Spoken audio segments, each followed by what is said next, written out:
This interview is being conducted by Reese Custis, Door County Maritime Museum curator, on site here at the Gills Rock Death's Door Museum on December 31st at noon. And if you'd like to just go ahead and start by saying your name, your age, and when you started with the museum and in what capacity. Sure. Yeah, my name is Charles Voight. I'm known as Charlie. I'm 78, I believe, yeah. And started with the museum when it was founded back in 1969. Great. So then, as I said, some of these questions they're pretty open-ended. Sure. I always start with, how long have you resided in Door County for? Oh, let's see.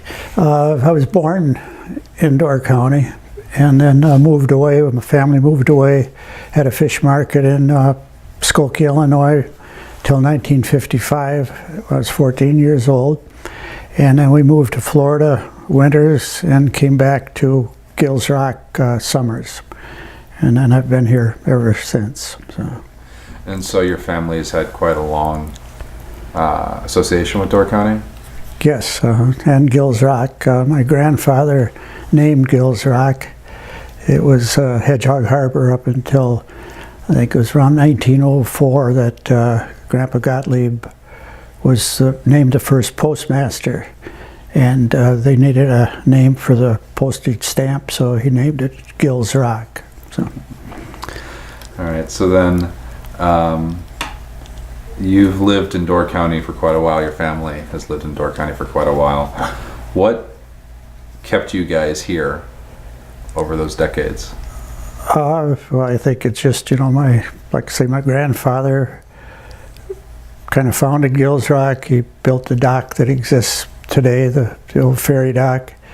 My dad started smoking fish here in 1932 and came back to it summers in 55. And I think business held us here. Okay.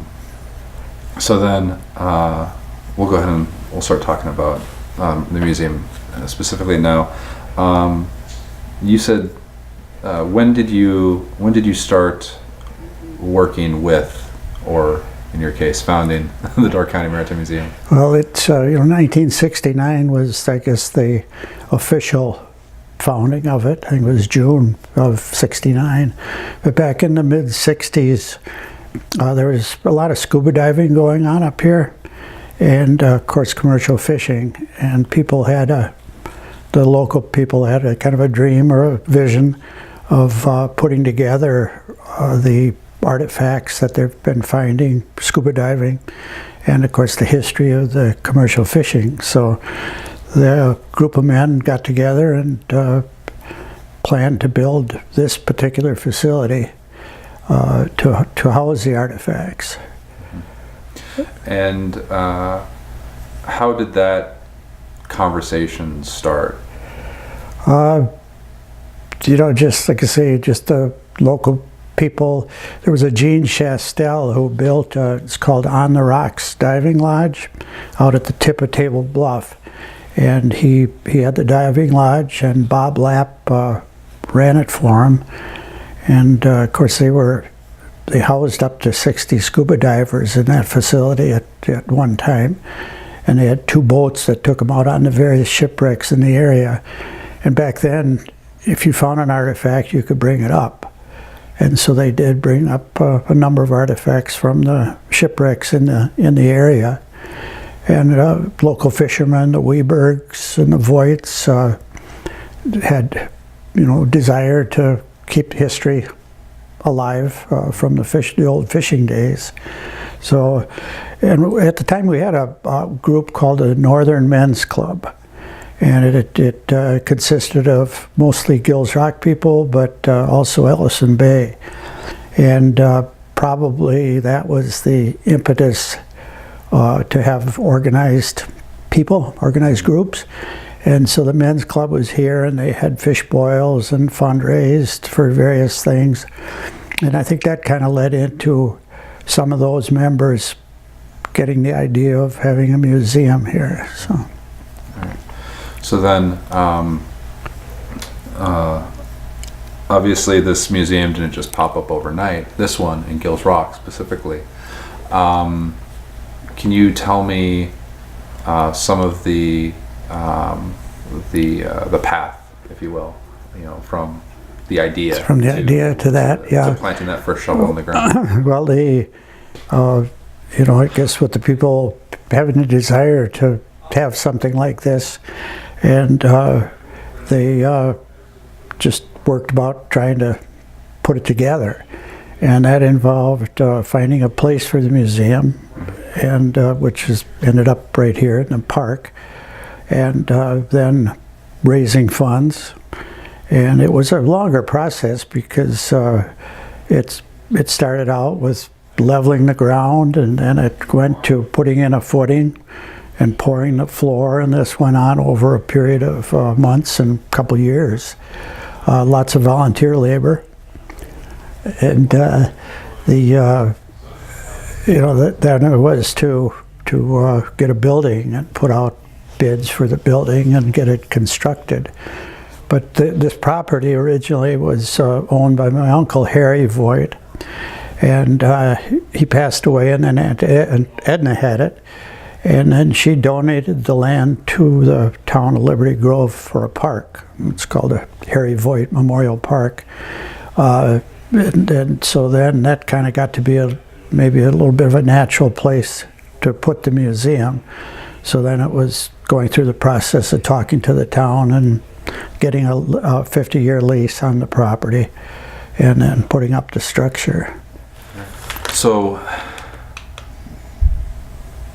what was it like? You mentioned before that you had to do fish boils and things like that to generate the funds. Right. So what was it like having to get that money together to get this place off the ground? Well, it was, I suppose you might think it was difficult, but it was a community project, and so people pitched in and got together. But yeah, there was fundraising included membership, so people bought their memberships, and we had lifetime memberships that we sold back then. And we'd have a fish boil, and I did a couple of cruises on our passenger boat to fundraise. So it was not easy, but it got done. But also it's all the volunteer labor that went into it. It wasn't all hired, so you didn't need the dollars that it takes if you hire everything done. So lots of volunteer labor, and then lots of community support for the fundraising. I remember reading in some old minutes that individuals had to, I think board members and other individuals had to sign like a promissory note or something like that for like $1,000 for a loan. Right. Yep. Yeah. I was part of that, but yeah, the board members signed. I think, if I recall right, we maybe borrowed $10,000 from the bank, and each board member took $1,000 of it, and on faith. Yeah. On the hope, right? On the hope, yeah. And you each individually were responsible for that if it didn't go through. Correct, yeah. They'd have come after us if it hadn't been paid, but fortunately it was paid. Yeah. So it sounded like everybody had to have some skin in the game. Sure, exactly. Great. So then, how long were you with the museum then? Well, I was on the board for 43 years. I just got off the board about 5-6 years ago. And so you've been with the museum for essentially since the beginning to almost today. Forever. You've been involved then with a lot of the major decisions. Can you tell me about that some? Well, the first kind of major decision, other than building this building and getting the museum going, was to obtain the lease for Cana Island, which was done rather early. It surprised me when I saw that. I think it was 1970 that we took over. That's just a year after we were officially formed. So that was a big deal. And then, of course, with that, and then going along. Back when we originated, the board met, and mostly it was at the president's house or the vice president, which I was for, seemed like forever. But they would meet at our houses, and that was it, and it was all volunteer. People who ran this museum, like Marvin and Eleanor Weberg. Eleanor Weberg ran this many, many years, just out of the kindness of her heart, you know, just to volunteer. And but then another major decision was hiring a director. And Doug Henderson was hired, and he had his office in Ace Hardware with Dan Osted's family down in the basement. And then, trying to think what year, maybe 74, along in there, Ray Christensen became a part of the museum. And then he became president of it. And with that, then the next big deal was starting a museum in Sturgeon Bay. And Ray spearheaded that, of course, and had it down at the Bay Ship for years, ran that, and there was a lot of gratis help too doing that. Ray worked hard. And then from there, the Maritime Museum as it exists today on the canal down there. Right. So, you know, we covered then a couple major things here. We talked about Cana, Lease, and Sturgeon Bay. So I was wondering if you might go a little more in depth with some of them. Tell me more about the Cana lease and how that happened. Well, Cana, you know, I'm a little foggy on it, but someone in the museum, it may have been Gene Gislason was our president, and he's ex-Coast Guard captain. You know, it may be because of his knowledge of the island and that somebody got interested in obtaining it for the museum so that it could be, you know, held for the public and operated for them. And we, let's see, Louis Janda, yeah, Louis and Rosie, they were part of it, and they were living out there, and they were just terrific people to keep that going and keeping it going for the museum. And then Louis was on the board for a number of years. Were they both involved with that whole lease transfer as well, or? You know, there was someone, but I just happened, you know, looked in a letter I had that there was a Williams who must have been staying out there. Mm-hmm.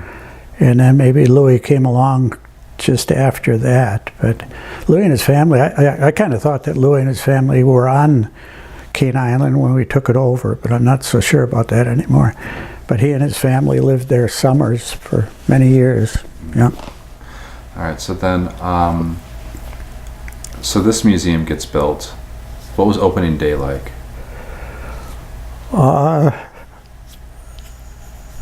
It was exciting, you know, and of course, when it's all local people mostly that are involved with putting it together, well, you know, it was a big deal, and people turned out, and we had the opening, and it was fun and exciting.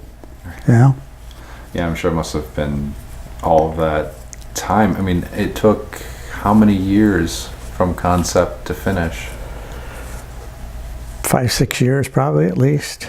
Yeah. And so it's a long time. And then once the building got up, you know, when we had the opening of it, it still was pretty bare.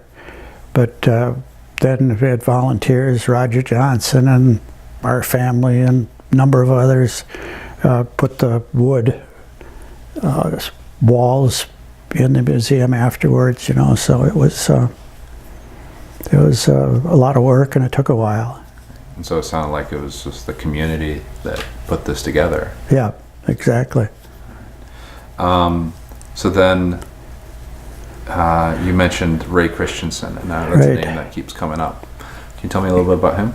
Ray, of course, he owned Christie Shipbuilding, which became Bay Shipbuilding, that boatyard in that area. But you know, Ray was he was a go-getter, and he had to be to start a shipyard and have all the government contracts that he had during the war and that. But he was just a fine individual who worked hard and had the dream of having a museum in Sturgeon Bay. And, so then, how did that? So the eventual location was Rowan steamship offices, right? Right. Yeah. And then, but that wasn't a guarantee. Can you tell me a bit about that whole process of getting that location?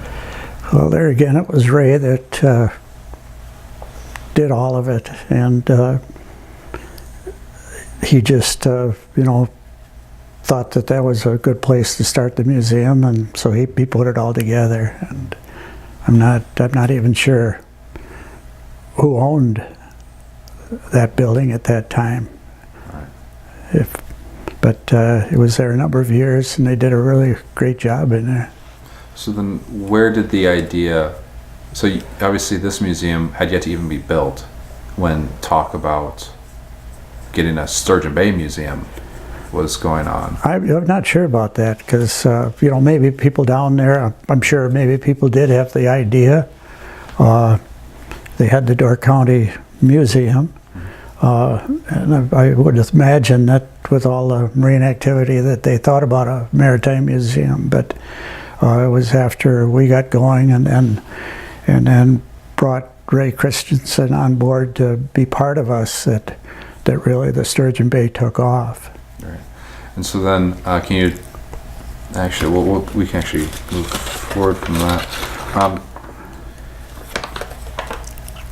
So you were involved on the board with the museum, not only just getting the Rowan offices, but then with the redesign and expansion and acquisition of the Hope. Right. Can you tell me more about that? Well, the Hope, the main force behind the Hope, I think, was Jeff Weberg, and he had the idea. The Hope was originally built by my uncle Stanley Voight, and his son Donnie had it. They fished it here for years, and then took it over to Frankfort, Michigan, and fished chubs with it over there, and then brought it back over here fishing in probably in the 70s, in the 80s. But then it was sold to Jack Schmerler, who had it over in Sand Bay. That's where he kept the boat, and he wasn't using it very much. So then Jeff asked him if he'd sell it to the museum, and so they did. So then they put together the video of the last fishing of the Hope, and that's a good video. And they brought it up here, and Johnny Fitzgerald volunteered to lift it out of the water and bring it up here and set it on land. And then they worked from there to put on this addition to house it so it'd be inside. And then, so then there had to be a restoration for the Hope. Yeah, it was not in great shape, but it floated, and they ran it up here. But once it got up here and inside, then Roger Johnson, who lived locally, he was an excellent carpenter and knew how to work on boats, wood boats. But he and my son Chris and some other volunteers worked at rebuilding the bow and some of the planking on the hull, and did a great job with it. So with a museum in Gills Rock, and then Cana Island, and then of course now Sturgeon Bay, I've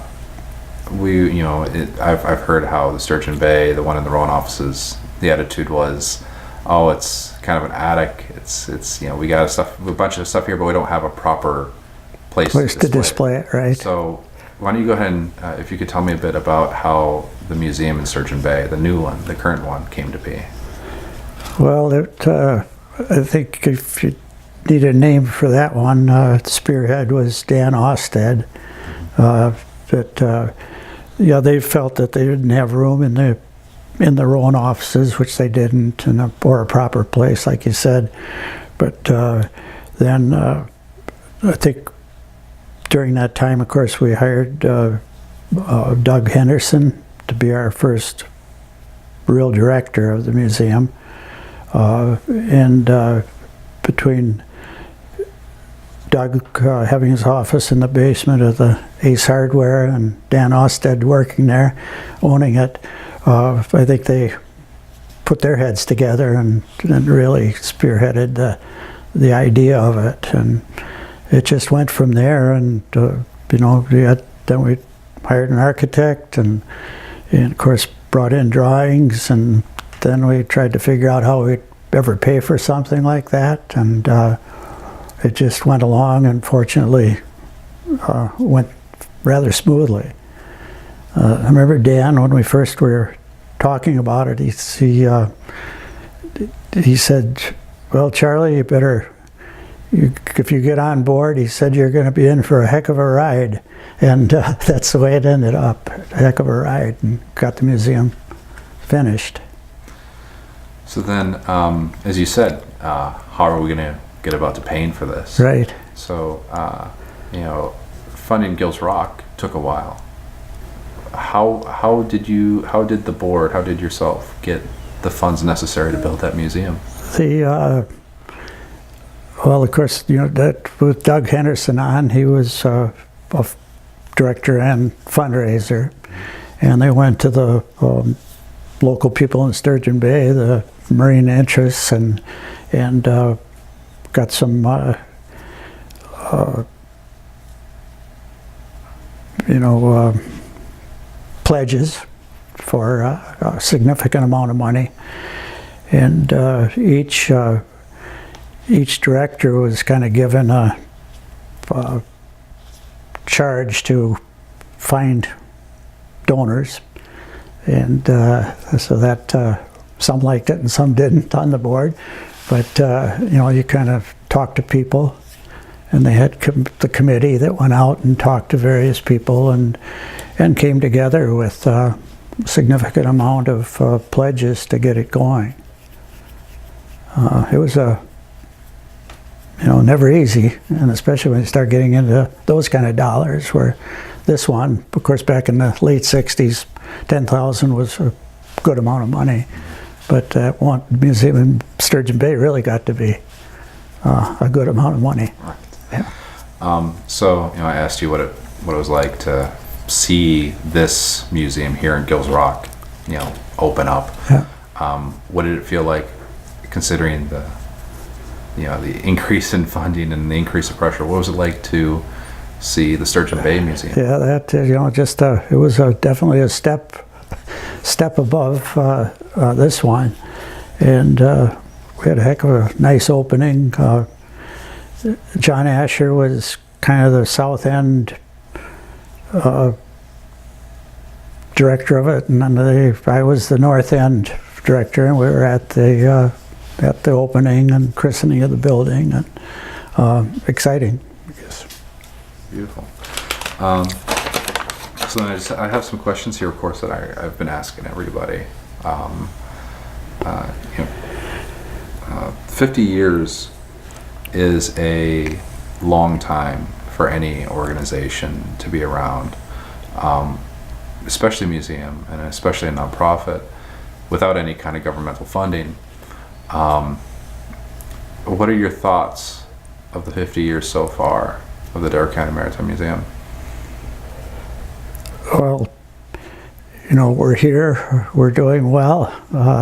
Plans to do more, the tower and different things. So I mean, it's not a static organization. It keeps moving ahead, but it's all about the people who are part of it. You know, right now with John Asher and Pete Horton and various members of the board, I mean, they've got a vision and they push ahead, and it worked out really well.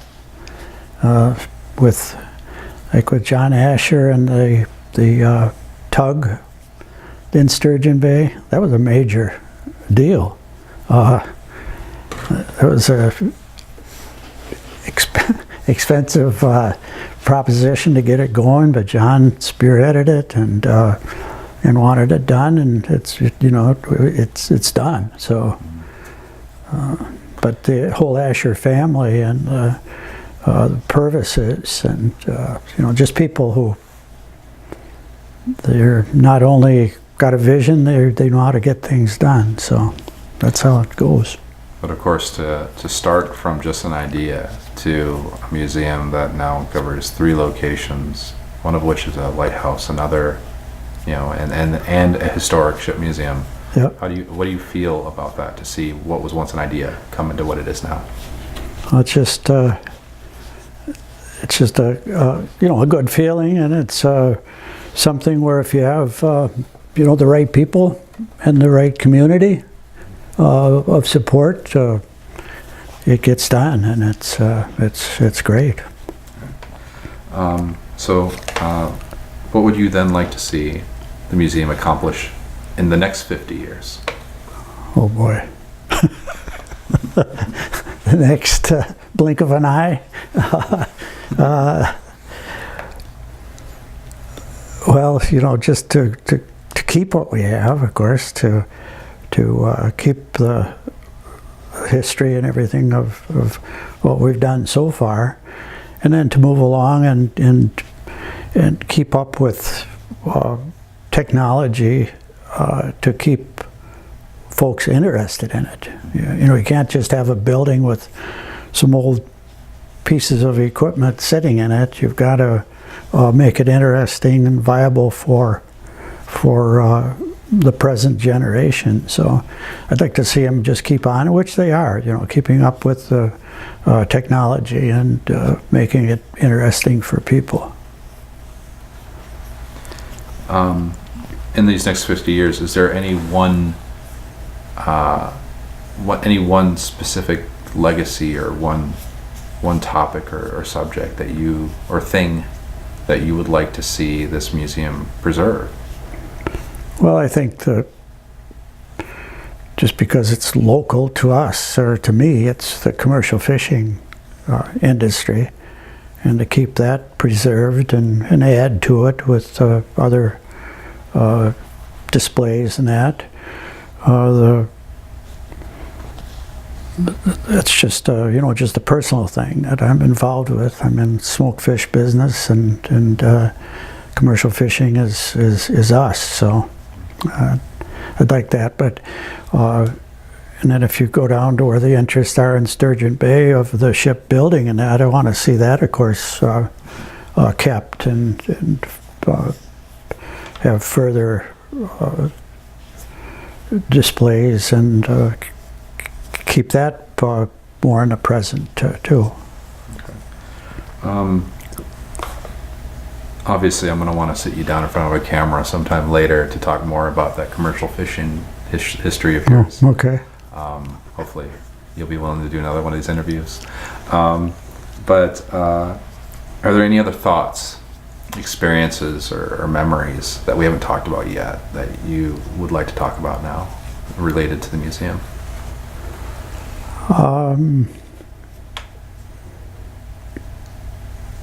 No, I just think of the folks who have been part of the museum and who are no longer with us, and back with Marvin Weberg and Gene Chastel and different ones, and on the board with John Purvis, and just think about John, and as he was on there, he'd say, "Well, how you doing, John?" He says, "Not buying any more green bananas," he said, and maybe I shouldn't be buying any green bananas myself.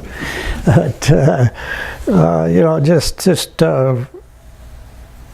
be on a board 43 years, you meet a lot of people, and you meet a lot of wonderful people, and it's an experience that not many people get. So I think my own experience with the museum is being involved with the people in the marine industry. All right. And then just one last question. I ask this question of everybody. considering that this interview is going to be preserved in the archive forever long we have an archive for, do you have a message that you would want to give to someone that might see this interview 10 years down the road, or 20 years down the road, maybe even 50 years down the road?